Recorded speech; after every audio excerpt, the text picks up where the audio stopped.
Hello guys, it's me again, Eric TV, and welcome back to my channel. Ngayon ay ipapakita ko po sa inyo kung paano ako gumagawa ng aking twin assessed hook for jigging. Na hindi na po ginagamitan ng bobbin. Yan, hindi na po gagamitin natin ng bobbin tire. At hindi na po tayo gagamit ng needle. So plain and simple lang po ang ating gagawin. Walang tying na mangyayari at walang needle na mangyayari. Ito po yung ginagamit ko na dati. So ayan, simulan po natin ang ating paggawa. Siyempre kailangan natin ng pliers pang putol. Ayan, ito po ang haba ng aking yan po yung total length ng aking Kevlar na pinutol-putol. Tapos, ang gagawin natin, kuha tayo ng yan. Kuha tayo ng solid ring. Tapos,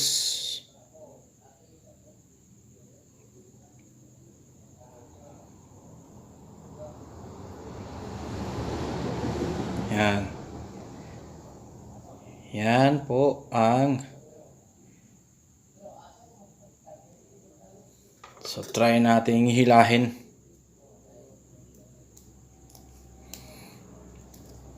Maliit yung nabili kong pliers guys.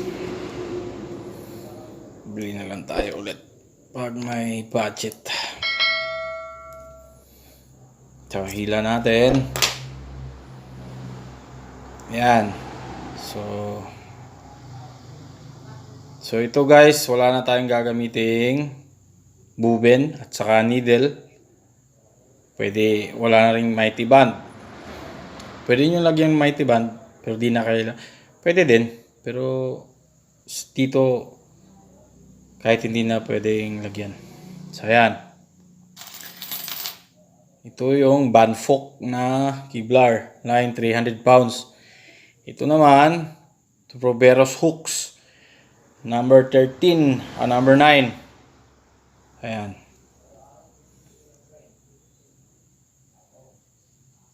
Yan, Proveros hooks. Sa Banfok, number 7 yata. So, ganyan. Ang gagawin natin, papasok natin to dito. Gawa tayo ng nut. Yan lang guys. Gawin natin.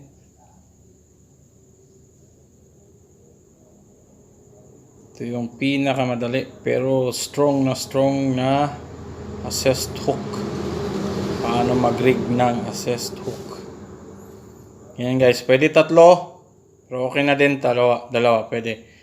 Dalawa lang sa akin. Ayan. So, ganyan guys. Yan. Gagawin mo lang, iikot mo to. Yan.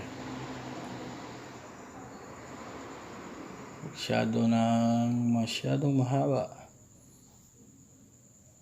Yung katamtamang. Ayan guys.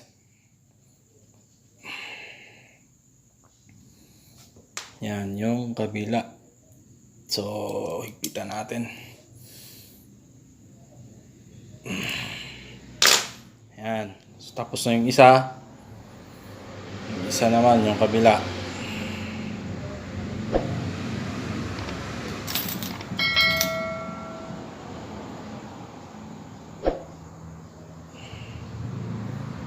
Ganun din gagawin natin.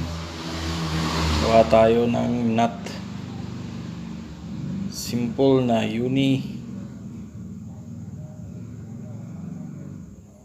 Ayan. So, ganyan lang. Tapos ikot ulit natin. Ikot natin. Ikot. Hilahin. Ayan.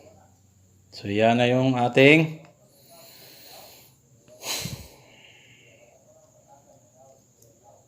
pang mamaw. Ayan. Simple na simple guys, pero effective. Hindi na kailangan ng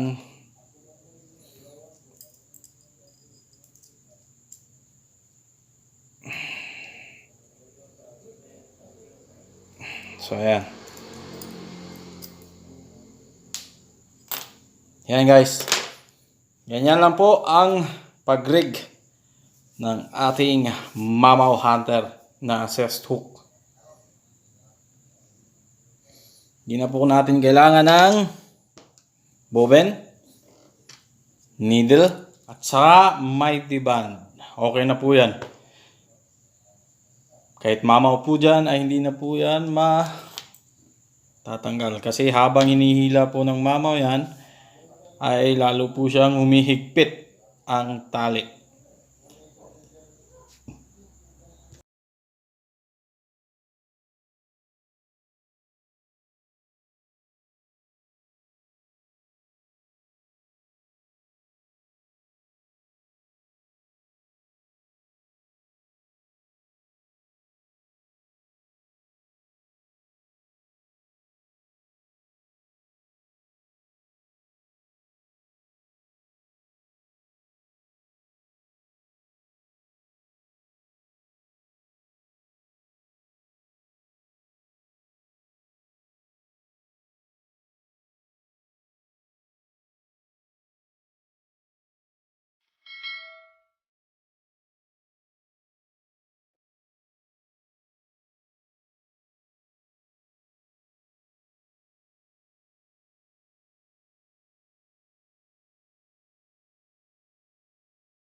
So ayan guys, ito na ang aking jigging assessed hook setup. Ayan. Hindi na po ginamitan natin ng mighty band, bobbin tire, at saka yung tawag dun, needle para i-splice. Wala na po. So plain and simple lang po yan. Yan po ay ang madalian pero pinaka-effective na setup. Habang hinihila po ng mamaw, lalo pong humihigpit ang tali. So ayan po. Thank you sa panonood. At see you next time guys.